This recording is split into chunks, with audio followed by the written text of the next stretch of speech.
Allez, IA et mobilité avec nos deux invités suivants, donc Magali Evert que vous connaissez, que c'est pas la première fois que l'on te voit ici au sein du West Web, et puis Antoine Millien qui est patron de l'expérience utilisateur SNCF Connect and Tech. Peut-être nous dire SNCF Connect and Tech ?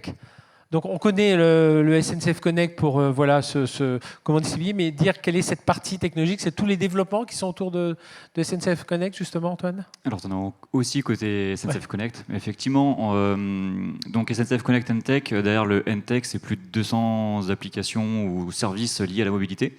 Et le grand public connaît très bien SNCF Connect, un peu moins le N-Tech, mais en fait on accompagne des entreprises et le groupe SNCF dans tous ceux qui souhaitent lancer un service de mobilité. Et ça va de faire des affichages en gare pour des éléments qu'on veut faire sur mesure et des outils d'aide à la conduite pour les TGV. Ça, c'est tout ce qu'on va faire en mode plus service. Mais ça va beaucoup plus loin que l'ancien voyage SNCF. Exactement. Voilà. Et en fait, on a aussi un autre pan où on met à disposition notre connaissance finalement de la mobilité en tant qu'éditeur de logiciels sur des éléments sur mesure, sur étagère. Et là-dessus, on a des outils de relations clients, des outils en marque blanche, d'information voyageurs. C'est combien d'ingénieurs justement chez SNCF Connect and Tech ? On est 1300 salariés et à 65-70%, c'est du développement. Donc c'est vraiment une boîte de tech. Et pour répondre à ta question, effectivement, Voyage SNCF, c'était donc du coup, il y a 25 ans, c'était SNCF Connect. Mais quand on a fait le passage en 2022 2022 déjà. 2022, ouais. Ça fait 4 ans, on a fait tous nos 4 ans, ça y est. Et c'était pas uniquement un passage de oui SNCF Orange à du bleu pour Connect, mais c'était même un changement de paradigme sur, on n'est plus uniquement une entreprise qui fait de la distribution de billets de train, mais c'est également une entreprise qui vous amène en porte-à-porte. Et donc, passer d'une logique de gare à gare à une logique de porte-à-porte, c'était une logique un peu différente. Et donc, de pouvoir accompagner jusqu'au bout avec aussi les transports en commun. C'est toute l'ingénierie numérique Exactement. du groupe SNCF. Alors justement, là, ce qui est intéressant, c'est entre Antoine, donc c'est cette vision produit, expérience utilisateur avec SNCF Connect, et puis à l'échelle nationale, et puis une vision un peu plus proximité portée par Magali. Et justement, alors, la SNCF, c'est un peu moins de 300 000 personnes. Magali, c'est plus de 210 000 en France. Et la région Bretagne, dans tout ça, ça représente quoi ? En fait, en région Bretagne, quand on dit groupe SNCF, et c'est pour ça qu'on est présent sur l'ensemble des territoires, c'est plusieurs services différents. Je vais en citer quelques-uns, mais à chaque fois avec des défis de tech énormes et qui sont très différents suivant les uns les autres. Keolis Rennes avec de l'open payment, tous ceux qui sont allés prendre le bus à Rennes ou le métro voient bien qu'avec leur carte bancaire, ils peuvent payer directement. C'est des applications derrière tout ça, de l'information voyageur. Les bateaux Penarbed, c'est Keolis aussi qui vous emmène à Molène, à Ouessant. Et eux, ils travaillent sur de l'innovation aussi avec des drones pour de la livraison. Vous avez Géodis qui vient de s'installer près de Vannes aussi, qui travaille sur la décarbonation et sur beaucoup d'innovations pour avancer. Vous avez l'infrastructure, donc là, on a des gros défis. Comment on fait face aux défis climatiques qu'on vient de voir, mais comment aussi on fait face à la demande de développement du train. On voudrait plus de trains entre Rennes et Nantes, entre Rennes et Quimper, entre Rennes et Brest. On veut qu'ils aillent plus vite. Et si on veut faire ça, comment est-ce qu'on utilise toute la data, comment est-ce qu'on utilise toute la tech pour trouver des solutions pour faire ça ? Vous avez les gares qui nous disent aujourd'hui, ils ont des milliers de data. Ils ont plein de voyageurs qui passent dans ces gares. Comment est-ce qu'on utilise tout ça pour avoir un service encore plus adapté ? Tout notre enjeu, c'est d'être le plus attentionné possible, le plus sur mesure possible, et en même temps de faire du mass transit, parce qu'en fait, on doit servir la foule et servir l'individu. Et puis, bien sûr, voyageurs, c'est ce que vous connaissez en tant qu'utilisateur, tout ce qui est TGV. Et puis la partie SNCF Connect and Tech, on vient d'en parler. Et puis la partie TER, dont j'assure le business ici. Donc c'est les trains de la région Bretagne, vous l'avez vu dans le film, les jolis TER Brest-Go. Et là, pour nous, les enjeux, nos trains, ils sont bourrés de data. Comment est-ce qu'on utilise toutes ces datas pour se dire que notre maintenance de demain ne va pas du tout ressembler à la maintenance d'hier? Et puis, comment est-ce qu'on utilise aussi toutes ces datas pour apporter de la performance et pour apporter du service encore plus personnalisé? Comment on répond à toute cette complexité aujourd'hui, Antoine? La question est un peu à tous les deux. Parce qu'on, ça paraît simple pour nous, un voyage, hop, on va commander notre voyage, on peut le changer, l'annuler, rajouter quelqu'un sur le billet. Tout ça, c'est assez fluide. Aujourd'hui, on s'y habitue assez bien. On récupère tout ça sur son mobile. Derrière, on imagine le back-office est assez important. Mais je me demande comment répond aujourd'hui la SNCF à cette complexité de data, Tu as une complexité de data, complexité d'inventaire en fait, avec différentes offres qui se créent. L'ouverture à la concurrence fait aussi qu'on a plus d'inventaires qui doivent se créer. Alors, je t'interromps juste un instant, je demande à la régie. J'ai pas le retour d'écran des questions. Ah ben voilà, pardon. Antoine, allons-y. Et donc, typiquement, aujourd'hui, là, on est, en parallèle, j'étais tout à l'heure, on est en train de lancer dans la région sud la nouvelle application Zoo pour la marque du coup TER dans la région sud. Et donc, du coup, il a fallu créer toute une base entière pour cette région-là. Avant, on avait une base qui était commune, et maintenant, on est en train finalement de les dispatcher entre elles avec l'ouverture à la concurrence. On a pu intégrer le catalogue de Transdev également, qui fait que des lignes sont gagnées par d'autres opérateurs aujourd'hui que la SNCF. Et donc, nous, en tout cas, côté SNCF Connect and Tech, il a fallu s'adapter à ça et permettre d'offrir une capacité à gérer cette complexité avec notre connaissance depuis 25 ans sur le ferré et de pouvoir finalement traiter toutes ces données-là parce qu'on a cette expérience. Sur l'IA, aujourd'hui, Magali, justement, comment ça vient aider, comment ça rend plus fluide? Je crois qu'il y a eu une question, comment vous mesurez si l'IA crée une vraie différence pour les clients ou pour la SNCF? Alors, peut-être, je rebondis juste sur ce qu'a dit Antoine, un petit coup de pub. Le nom de code, on a mis une marque, nous, chez SNCF Connect and Tech, qui s'appelle Tesmo. Retenez ça, Tesmo, c'est la marque qu'on va proposer aux collectivités, c'est ce qui se fait dans le Sud. C'est comment mettre toute la puissance des SNCF Connect and Tech, ce que vous voyez aujourd'hui dans l'application, en marque blanche. Vous connaissez ce que c'est une marque blanche. Donc en gros, la région Bretagne pourrait dire j'ai cette puissance-là, et évidemment, personne ne voit que c'est Tesmo derrière, mais ça apporte toute la puissance de Tesmo. Donc je fais le petit coup de pub parce qu'ils sont en train de le démontrer en région Sud. Et pour reprendre, on avait eu cette discussion, Frédéric, en fait, c'est hyper complexe, ça paraît idiot, hein, mais les régions aujourd'hui qui ouvrent à la concurrence et reprennent ce sujet de la distribution, prennent la mesure du fait que d'acheter un billet de train, comme c'est réservé dans un train donné, avec un nombre de places données, etc., c'est pas comme un billet de car où vous pouvez dire, en fait, je distribue des petits bouts de papier. Vous avez tout le sujet de l'inventaire, tout le sujet du tarif. Et pour tous ceux qui ne baignent pas dans la tech, c'est quand même un énorme défi. Donc moi, je fais la pub de Tesmo. Sur l'IA, c'est une bonne question. En fait, pour l'instant, on est plutôt exactement comme ça vient d'être dit avant. Il faut qu'on l'attrape par des irritants. C'est-à-dire que nous, aujourd'hui, on l'attrape. Tout le monde met le mot IA dessus, mais en fait, il y a beaucoup de sujets sur de la big data. Comment je vais chercher mes données, comment je les utilise, comment je les structure. Ça nous oblige à structurer tout ça et à les utiliser au mieux. Et après, ce qu'on appelle de l'IA, chez nous, il y a toute la partie IA générative. Donc là, on est en train d'apprendre, un peu comme tout le monde, de travailler ça à la fois sur des sujets de réclamation client, à la fois sur des sujets RH, de questionnaires, enfin plein de domaines, je pense, que vous étudiez aussi.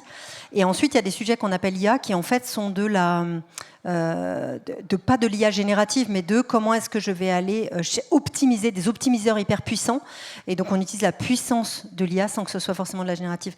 Et c'est une vraie question aujourd'hui. On n'est pas complètement en mesure de mesurer ce que ça fournit. En revanche, dans nos arbitrages, parce qu'on ne peut pas aller partout, en ce moment, on est en train de regarder en disant on teste des choses et on essaye de se dire dans le 80-20, qu'est-ce que ça nous fait avancer sur là où on avait nos irritants ou nos points bloquants. Par exemple, pour nous, un des gros sujets, c'est quand même ces histoires de réclamation, ces histoires de satisfaction de nos agents, je l'ai dit, le sujet des données, des matériels, comment est-ce qu'on peut faire de la maintenance prédictive à partir de ça. Comment est-ce que l'opérateur de maintenance, en allant sur la rame, il a, comme un médecin, tout son check-up de j'ai passé le scanner de la rame, alors qu'aujourd'hui, il a un standard qui dit une rame, tous les 3 ans, il faut vérifier ça. Voilà. Est-ce que ça peut se répercuter, je reprends la dernière question, l'innovation de la data vont-ils permettre d'avoir des tarifs TGV compétitifs?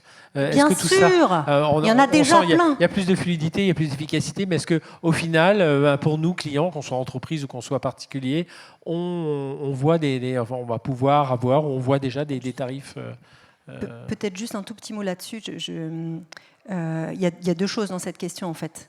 La question, il y a le sujet du tarif, oui. et on peut y revenir si vous voulez sur le sujet du yield et de comment on finance. En fait, le train, c'est super cher. Je veux dire, en termes pour la France, le ferroviaire, c'est très cher parce qu'on roule à 300. Là, je parle du TGV. On roule à 300 et que c'est d'une fiabilité incroyable. Alors, on n'est pas le Shinkansen, c'est ce que certains disent. Le Shinkansen, au Japon, il n'y a pas du tout les mêmes investissements que ce qu'il y a en France. C'est important que vous le sachiez parce qu'il y a un lobbying de fou qui est fait aujourd'hui auprès de nos députés, auprès de nos sénateurs, de dire attention, si on veut le Shinkansen, il faut qu'on mette les sous pour le Shinkansen. Donc, ce sujet de ce qu'offre le TGV, finalement, aujourd'hui, le prix qui est en face, c'est finalement correspond au coût de ce que ça représente, l'électricité, les sillons, etc., etc. Après, une fois qu'on a dit ça, la question de fond, c'est comment l'IA nous rend plus performants, comment on coûte moins cher. C'est ça le vrai sujet. Et pour baisser le prix du billet, il faut qu'on coûte moins cher.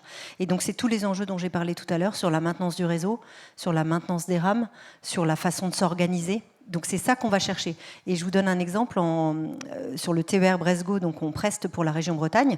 La région Bretagne, aujourd'hui, nous dit qu'ils n'ont plus de sous et ils ont besoin de baisser les coûts. On a signé un contrat avec eux où il y a une baisse significative des coûts. Et moi, j'ai besoin de l'IA pour réaliser ça. C'est-à-dire qu'en fait, si je ne vais pas sur des méthodes différentes, si je ne vais pas sur des façons différentes de fonctionner, je ne serai pas capable d'avoir une organisation qui réponde au même niveau de service, mais avec des coûts beaucoup plus bas que j'ai promis à la région Bretagne. Je reprends juste la première question. Starlink pour un Wi-Fi, il y a des tests qui sont faits avec Starlink en ce moment? On a des TGV, les équipes de TGV sont en train de regarder deux choses. Starlink, en fait, on préférerait, pour tout vous dire, faire ça avec d'autres gens que Starlink. Et notamment, on a des discussions avec Eutelsat qui n'avait jusqu'à présent pas d'antenne. Eutelsat nous souffle qu'il commence à avoir une antenne, donc on est en train d'y regarder de très près. Mais c'est un vrai sujet. On en parlait tout à l'heure avec Damien de Kerror de Orange. En fait, ce qu'on se disait tous les deux, c'est que pour avoir un vrai Wi-Fi qui fonctionne, ou une 4G ou une 5G qui fonctionne de bout en bout de Rennes à Brest, en fait, il faudrait un tel investissement d'antenne pour que ce soit vraiment fiable, que du coup, on est effectivement en train de se poser des questions en se disant est-ce qu'il n'y a pas d'autres solutions qui vont nous permettre d'être plus performants pour nos voyageurs. Je reviens sur la tech, sur l'IA, justement au sein de SNCF Connect & Tech. Le pourcentage de lignes de code qui sont générées par l'IA aujourd'hui chez SNCF Connect & Tech, ça me permet de dire voilà, qu'est-ce que vient apporter cette IA aujourd'hui au sein de SNCF Connect & Tech. Et on sait qu'à la base d'une bonne IA, il y a de bonnes données. Comment on arrive à gérer cette gouvernance de data, parce qu'on a des data qui viennent de partout. Alors pour répondre clairement à la question, Oui. Aujourd'hui, 0. Le pourquoi, il est en fait basé sur le fait qu'on génère du code, mais en fait il ne part pas en production aujourd'hui pour des raisons de fiabilité, de sécurité énormes. Depuis la guerre en Ukraine, on a des attaques qui sont quotidiennes et en fait on a des enjeux de sécurité qui sont bien trop importants pour que le code qu'on pousse ne soit pas excellent. Donc en fait on a un niveau d'attention qui est énorme par rapport à ça pour éviter d'avoir effectivement une plateforme qui tombe et qui aussi pourrait être reprise finalement et sur laquelle on aurait une attaque pirate dessus. Aujourd'hui, en fait, on l'utilise essentiellement pour tester de nouvelles choses, aller plus à la rencontre des utilisateurs sur une base d'éléments déjà disponibles, donc des POC, des prototypes qui nous permettent finalement de plus nous explorer la suite. Et après, on va s'inspirer, récupérer des morceaux de code là-dedans, mais en fait, il y aura toujours une relecture humaine, ce qu'on appelle les merges, donc le moment où je vais pousser le code en prod, c'est vraiment quelque chose qui a une action humaine derrière, toujours réalisée. Donc on va plus être sur une partie de accélérer les process, accélérer en fait des petits morceaux. Nous, on a une logique où on a créé énormément d'agents qui sont spécialisés et qui peuvent intervenir sur des petits morceaux. Et donc en fait, c'est là qu'on a mis nous l'emphase, puisque l'IA chez SNCF Connect & Tech, c'est qu'il faut que c'est vraiment une valeur et que surtout que ça nous permette d'avoir un intérêt pour l'utilisateur. Je peux donner un autre exemple par rapport à ça. On a développé un algorithme de recommandation d'itinéraire et un algorithme de recommandation sur la partie cross-sell, les services qui vous permettent, en fait, lorsque vous avez à destination, d'avoir une aide qui est faite. On avait fait tourner des algorithmes d'IA là-dessus pour nous permettre de bien comprendre les besoins, le contexte utilisateur, etc. Et en fait, à la fin, ça nous a permis d'avoir une règle qu'on n'arrivait pas à mettre en place par le passé parce qu'on a tellement d'utilisateurs et chaque utilisateur, ce que je cite souvent, c'est que on peut être un pro la semaine et après on est plus un père de famille le week-end et en fait on a beau avoir 20 millions d'utilisateurs, on peut avoir 40 millions d'usages, 60 millions d'usages, etc.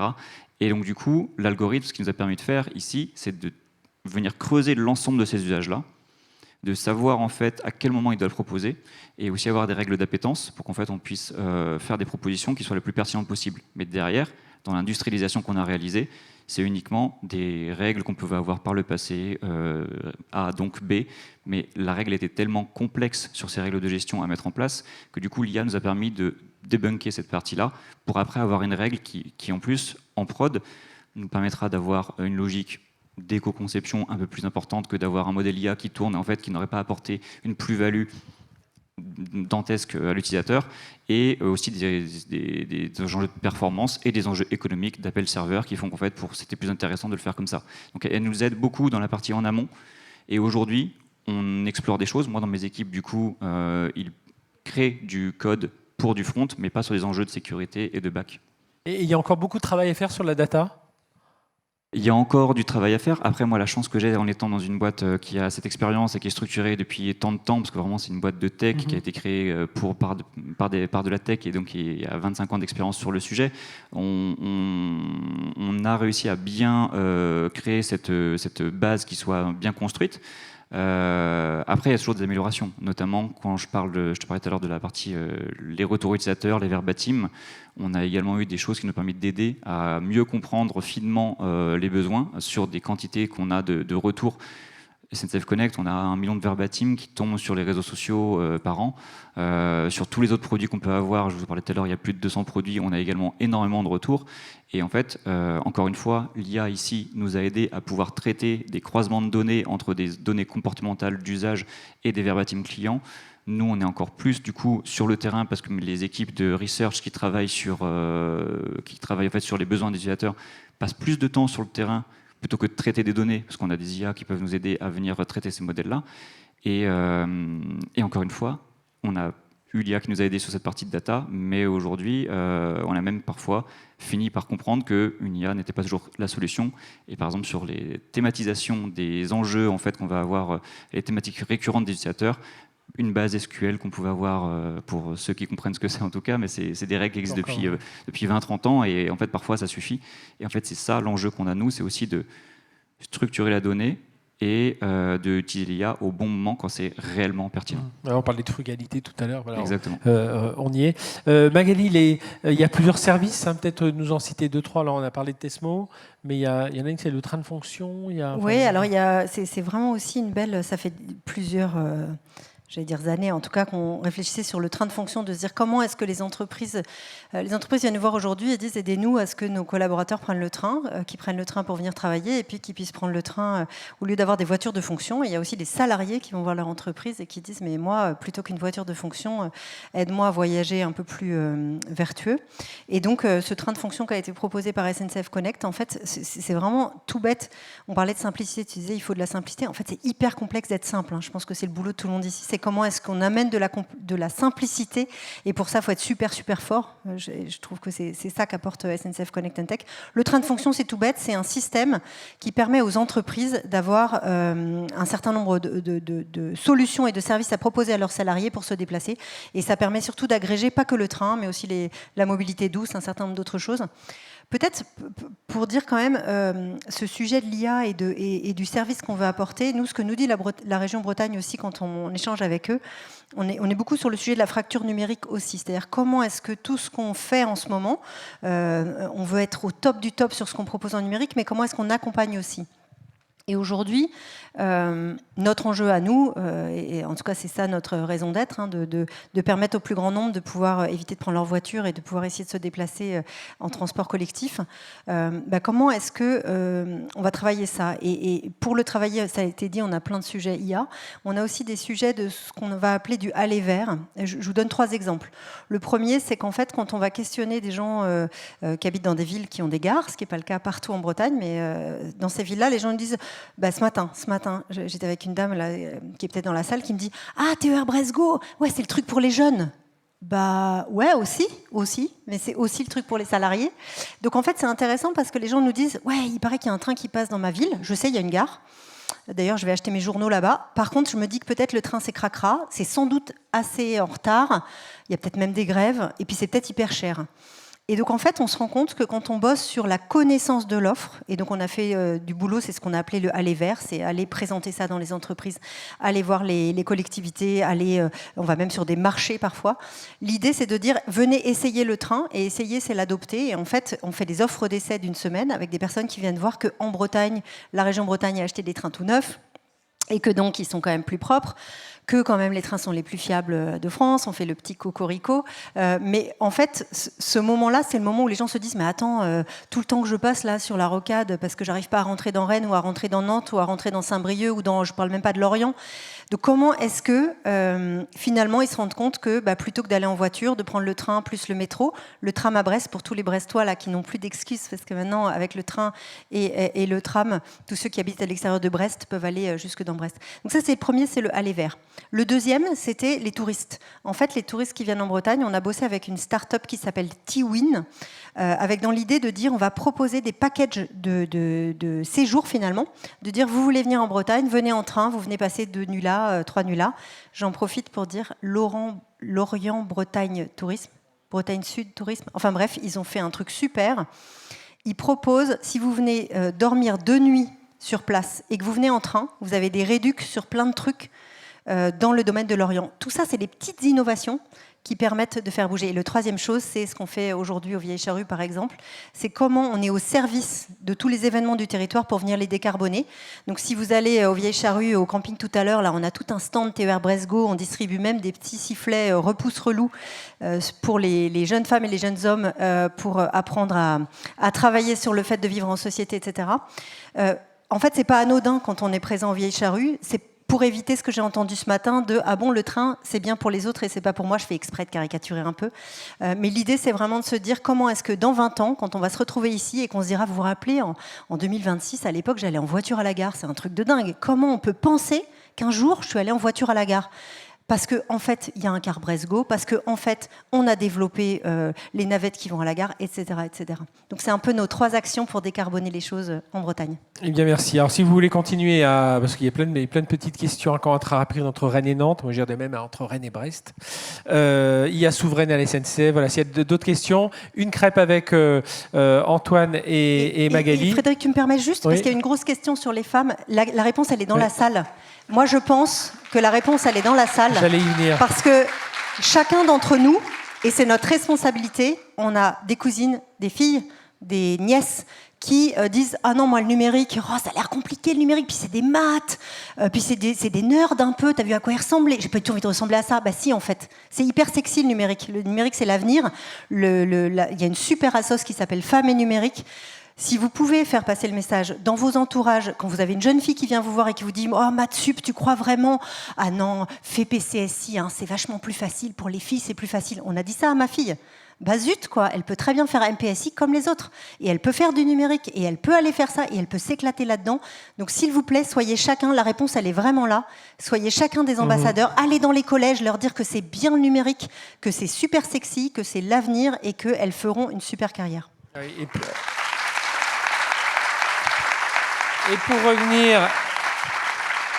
Et pour revenir sur nos intervenants, avec Sébastien, on a travaillé évidemment sur tout je peux vous dire que c'est très, très, très, très compliqué de faire venir des femmes sur scène. Et j'en sais quelque chose parce que chez BFM, on a ce gros problème. Et dans le numérique, des femmes, il y en a 2, 3. Et pour tout un tas de raisons, et on essaie de travailler autour de ça. On se force. Non, on se force pas. Mais non, mais ce que je veux dire, on se force. Et on veut avoir plus de femmes. Mais je vous assure que, et Sébastien pourra vous le confirmer, le nombre d'invitations que l'on pose, c'est très, très compliqué. Donc voilà, on a un appel aussi aux bonnes volontés pour l'an prochain. Et du coup, un coup de pub, allez voir lesexpertes.fr. Lesexpertes.fr, c'est justement pour t'aider, Frédéric, et pour aider tous les journalistes qui disent ça. Et on comprend complètement. En fait, elles existent, ces femmes-là. Et donc, il faut les rendre visibles. Si vous connaissez des femmes qui bossent dans la tech, dites-leur de faire leur fiche sur lesexpertes.bzh. Comme ça, il n'aura plus aucune excuse. Allez, merci en tout cas. On a un jingle et on enchaîne une crêpe avec Magali et Antoine. Jingle.